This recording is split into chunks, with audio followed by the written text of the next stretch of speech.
Halo, Assalamualaikum warahmatullahi wabarakatuh. Perkenalkan, nama saya Ageng Gasana Mentari dari Prodi Pendidikan Jasmani, Kesehatan dan Rekreasi, Fakultas Pendidikan Olahraga dan Kesehatan, Universitas Pendidikan Indonesia. Di sini saya akan menjelaskan tentang manajemen kecemasan dan penampilan olahraga.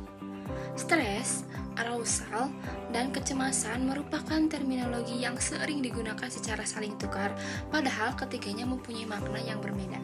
Stres dalam batas-batas yang normal diperlukan dalam olahraga kompetitif agar aktif secara psikis siap menghadapi pertandingan. Stres yang harus ada dalam diri atlet menjelang pertandingan adalah arousal yang berfungsi sebagai kesiapan mental dalam menghadapi pertandingan. Apabila ketegangan yang dimiliki atlet berlebihan dan melebihi batas normal atau batas ambang stres, maka atlet akan mengalami kecemasan.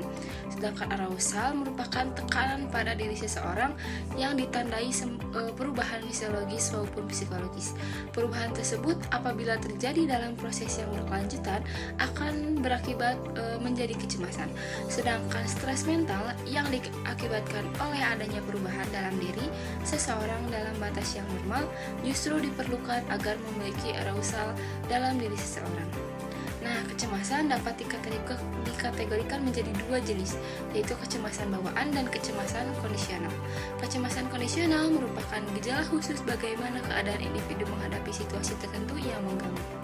Kecemasan bawaan adalah sifat cemas yang setelah melekat pada diri seseorang merupakan sifat pembawaan orang tersebut. Nah, kecemasan kondisional merupakan kecemasan yang terdiri secara temporer, yang terjadi secara temporer, yang tercermin pada respon seseorang pada suatu situasi. Nah, ada dua sumber kecemasan, yaitu yang pertama sumbernya bersifat situasional dan sumber personal. Kecemasan juga akan muncul yang bersumber dari dalam dan dari luar diri atlet. Sumber dari dalam berarti kecemasan tersebut muncul dalam atlet itu sendiri. Sedangkan sumber dari luar berarti sumber kecemasan tersebut datang dari luar atlet. Pada umumnya, atlet yang mengalami kecemasan ditandai dengan beberapa gejala yang muncul. Gejala-gejala tersebut biasanya dalam bentuk berupa secara fisik, psikis, dan perilaku. Nah, kecemasan akan mempengaruhi penampilan Asep dalam pertandingan.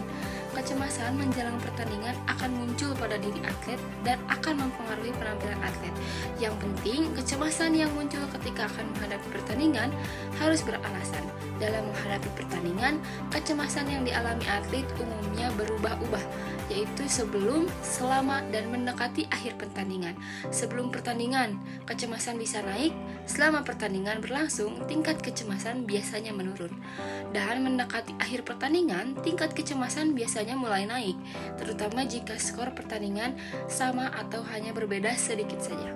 Nah, proses ketegangan terdiri atas